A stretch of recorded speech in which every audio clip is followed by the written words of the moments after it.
bang gusto mo sa buhay? Ano ba ang gusto mo mangyari? At saka yung sinanay din, yung matandang babae. Sabi ko, ano ba talagang pangarap mo sa edad mo na yan? May pangarap ka ba? May ano ka pa ba? Ambisyon sa buhay? Isa lang yung sinasabi nila sa akin.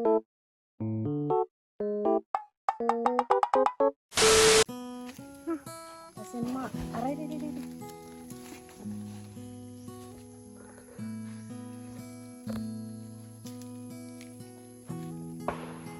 Patay!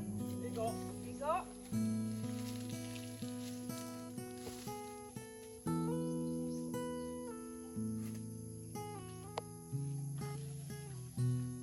Asa ka, ma? Asa ka? Dire, magtanong. Tanong ka? Magtanong mo mais.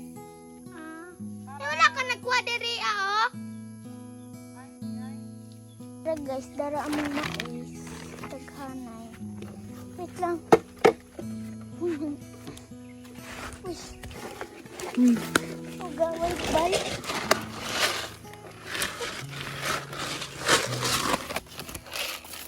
Gaway na ko. Oh, gaway na ko. Okay lang, basta wala ako iliko. Para na yung chinelas. Tay, guys, lisuday na ni.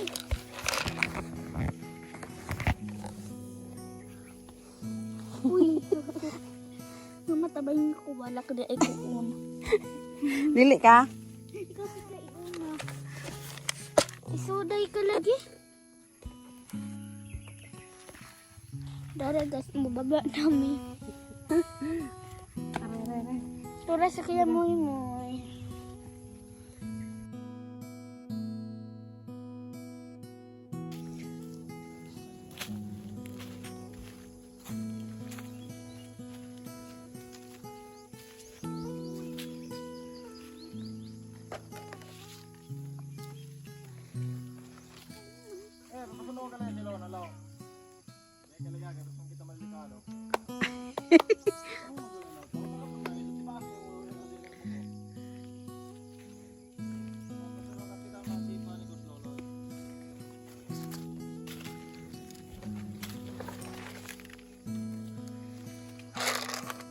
Ipunin ko.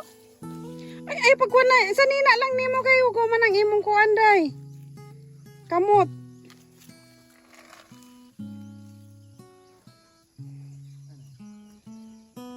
Tapos sa kadan sini mo ay? Yan na ba yan? Daw pa yan?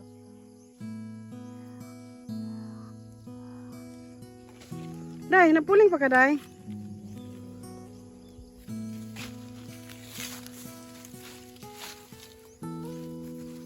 Oh, tulungan mo ba? Ayan, tayo yan. Mo yan, sinida ko lang may be. Masa?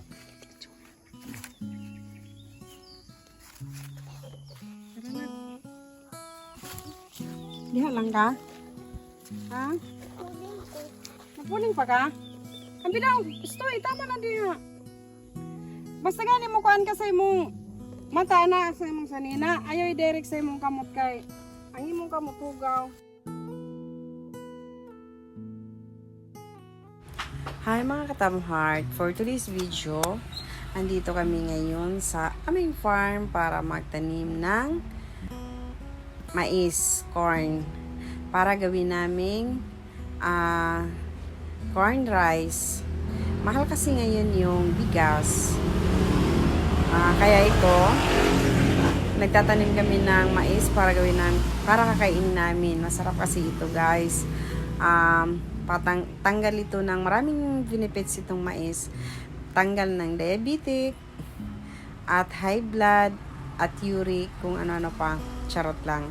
Ayan guys, mahal na kasi ang kilo ng bigas ngayon. Kaya ito, nagtatanim-tanim ang lola niyo ng mais. Guys, in fairness, napakasarap talaga ng mais na bigas. Yun ang kinakain dito sa bundok na talaga. Pero, dito kasi sa aming bundok, maraming hindi kumakain ng mais.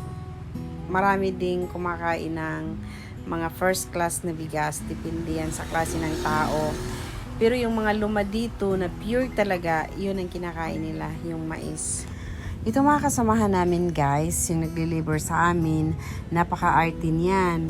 Ang rason nila kahit daw mahalang bigas, basta first class lang daw ang kakainin nila. Dahil na pagod daw sila, kaya nga daw sila nagpapaka hirap ng trabaho. Basta pagdating nila daw sa bahay, masarap yung kakainin nila. Tama nga naman. Kahit sino naman magtatrabaho ka para kumain ka at may lakas. Yun ang pinaka-importante yung... Ayan guys, yung isa namin kasamahan, grabe napakamaro talaga. Pinaamoy pa naman niya ako ng puwit niya. Ang baho-baho. Yun guys, sabi naman niya sa akin, hindi daw niya sinadya na makaamoy ako ng puwit niya. Kaya yan, pinusok ko ng kahoy para mapalayo siya. Ayan guys, ang hirap talaga tanim ng ganito. Pero, ang sarap kainin. Ayan guys, sabi nga ng isa naming kasamahan, bahala na daw walang ulam, basta ang rice ay masarap siya. May mga rice kasi na mabango, mapilit, ayan ang gusto nila. Kami, ayoko ng ganon. Gusto ko yung local na rice lang. Yung kinakain kasi ngayon ng mga tao dito sa amin, yung gusto nila ng first class is imported kasi. Pero ako, hindi talaga ako kumakain nun. Hindi ako kumakain nun dahil nakakataas ng uric. At nakakataas din ng diabetic. Kaya yung kinakain namin, yung simple lang. Mga katamheart, napapansin ko napakasakit na ng baywang ko.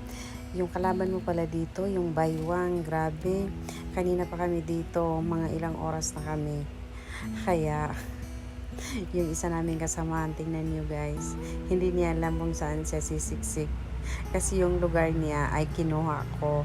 Dapat kasi yung lugar niya, ay yung sa akin na pinagtataniman dapat sa kanya yan area.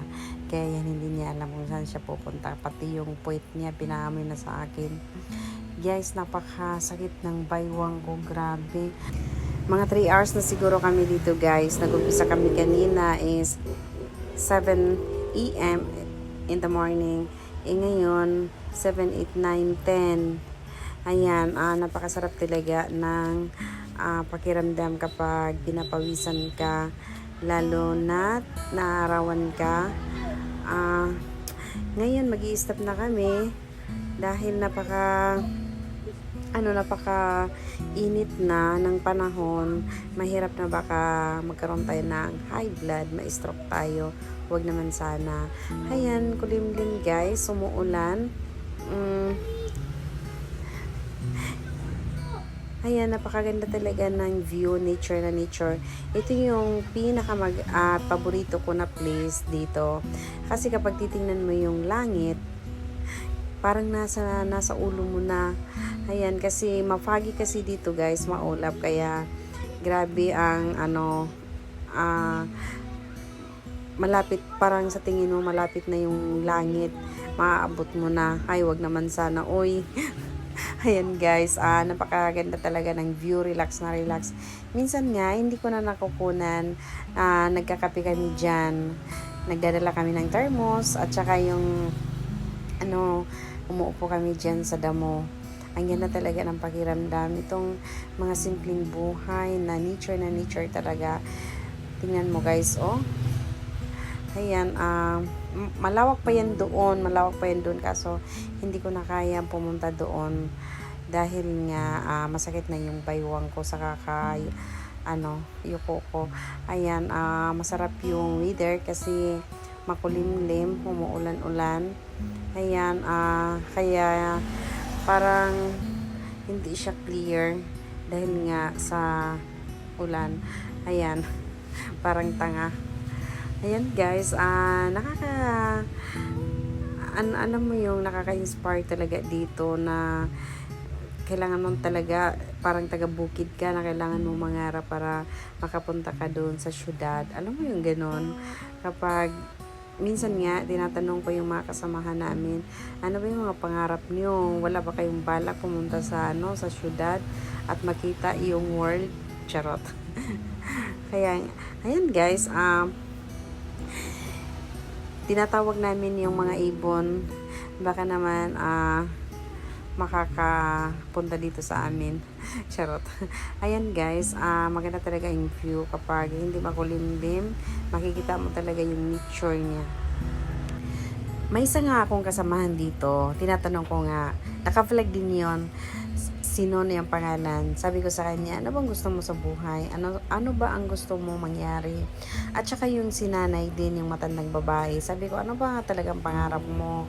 Sa edad mo na yan, may pangarap ka ba? May ano ka pa ba? Ambition sa buhay? Isa lang yung sinasabi nila sa akin, pagkain lang talaga daw na nakakarao sila pang araw-araw.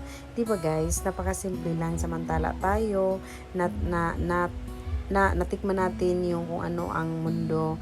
Hindi pa tayo kontento sa isang bagay. Gusto natin lahat makontento tayo, lahat kukunin natin.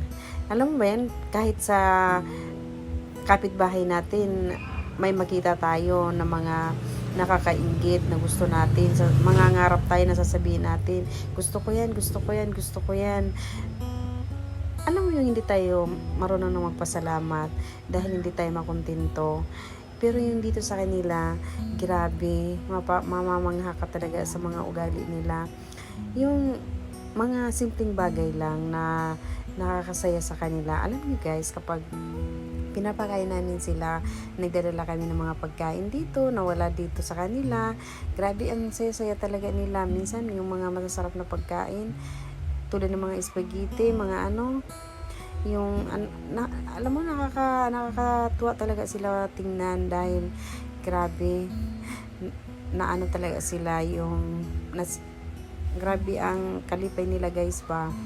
Ayan grabe ang ganda talaga ng ng view. Ayan. Tapos guys, ayan yung mga kasamahan namin. Isa lang talaga minsan ang hinihiling nila pagkain daw. Nagtatrabaho daw sila pagkain. Pero alam niyo guys, hindi sila kumakain ng yung mga na mga pagkain na parang yung bigas na local. Hindi talaga sila kumakain. Pero kami, yun ang kinakain namin kasi nag-iiwas kami ng mga uric.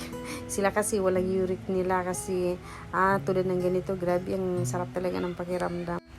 Iba-iba talaga yung pananaw sa buhay, guys. Yung kapag sanay ka dito sa bukid, dito na lang talaga yung gusto mo. Kapag sanay ka doon sa syudad, gusto mo doon, maraming pangarap doon. Dito talaga, makontento na, makapag-aral. May isa akong kasamahan talaga dito, ang pangalan na si Moymoy. Yan, bata pa yan, yung naka-blue dyan. Sabi ko sa kanya, tinanong ko din siya, ano ba pangarap talaga mo sa buhay? Isa yung bata ka pa, ganito, marunong ka naman mag-drive. Ba't hindi ka na lang mag-drive ng tricycle sa sa sentro? Mano naman doon, medyo city naman. Sabi niya sa akin, mas gusto ko dito kasi peaceful. Doon lahat bibilhin mo, dito hanap ka na ng panggatong, makakain ka na, makakapagluto ka pa. Doon kapag wala kang trabaho, wala ka talagang kakainin, talagang nakakagigil talaga doon. Sabi niya sa akin, yung importante lang makakain yung mga anak ko, sa mga anak ko na lang ibubuhos ko yung pangarap ko.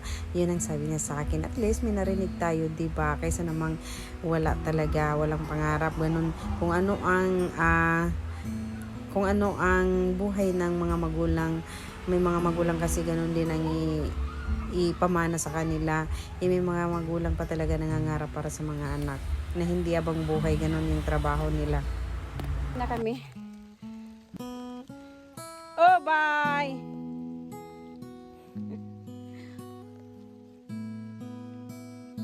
Ang hirap. Yung napansin ko, mahirap ang trabaho nila pero masarap sa katawan. Alam mo ba yung pinapawisan ka na pawis na fresh air?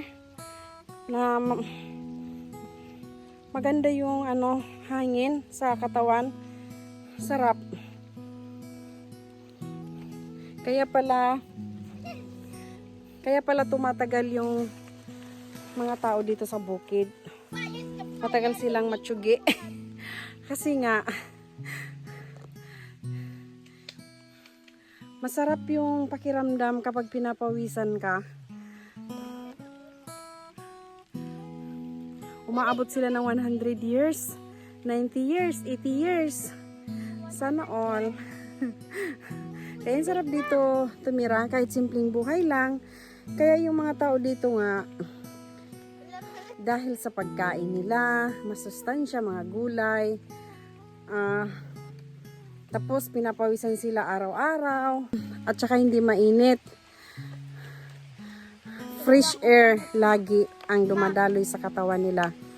Kaya kapag nandoon ka naman sa sentro, marami kang sakit. Alam mo kung bakit? Kasi lahat, nandun na lahat. Kapag may 30 pesos ka, makakabili ka na ng buttered. Makakaulam ka na. Dito, kapag sadya doon sa sentro, hindi ka makakakain. Yung kakainin mo yung mga gulay.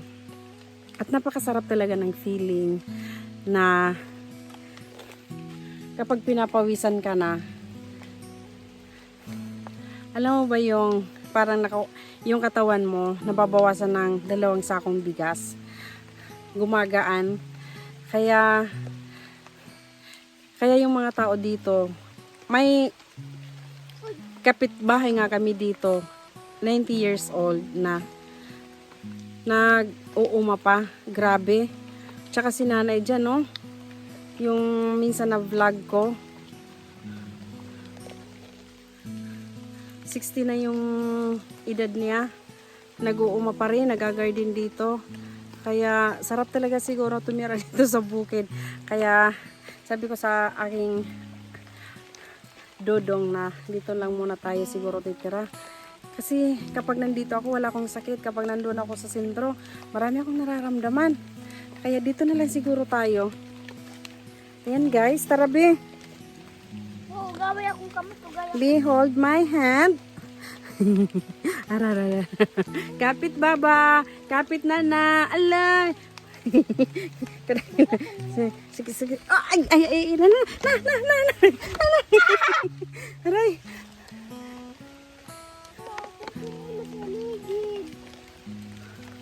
Oh, nay. Asa mong chinilas, day? Asa nga ligid? Na. Ambi akong chinilas, ba? Napag chinilas. Ako siya nila. Ang anay pagkuha na. No! Bye! Bye na, nay! Nay! Apilan ni apitan malay ning galon at chinilas. Sa ngapit ng bots. Tara, be. Oh, liter na yan. Kuha ng isa. Red. Alam si nanay sa taas. Let's go, baby.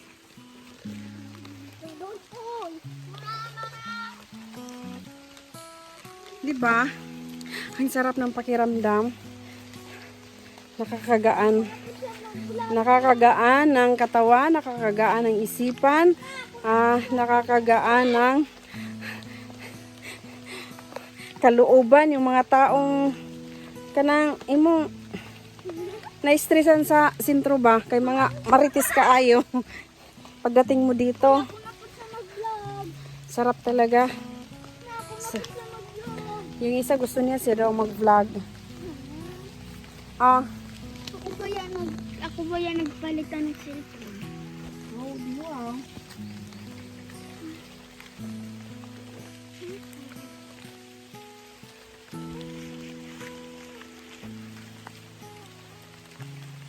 Mawala ka sa kong.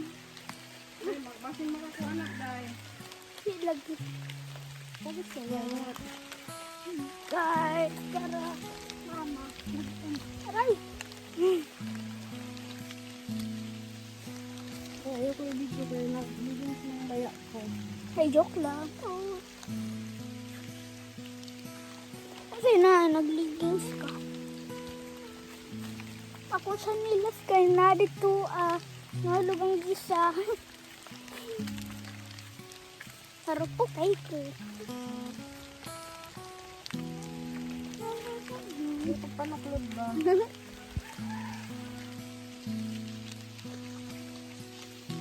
Ako dari, naglisod ko diri.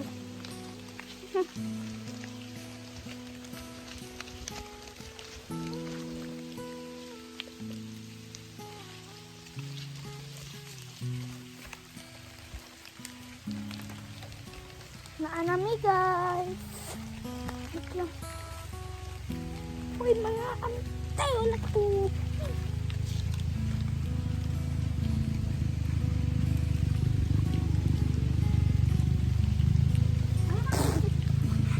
Uy, slowly die.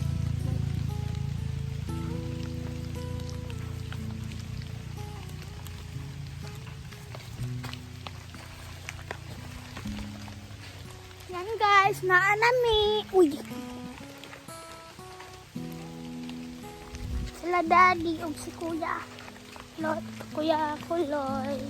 Ay, asan yun? Wala lagi siya. Parang nag-uwan. Matulog yun. Ay, matulog ko nito. Yan guys. Uy, uy. Yan si tatay. Natulog kay. Natulog na pad. Si nanay naglisod.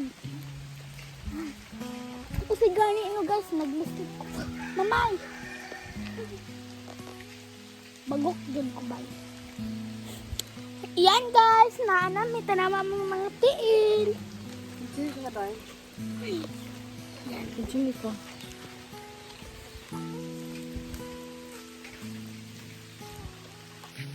Asan ka? Uy, asan ka? Wash ng ano. Ako di na ako mag-wash. Kasi okay na natin. Gusto ko magugaw-gaw din. Ano guys? Kapoy! Kaayo. Yan guys!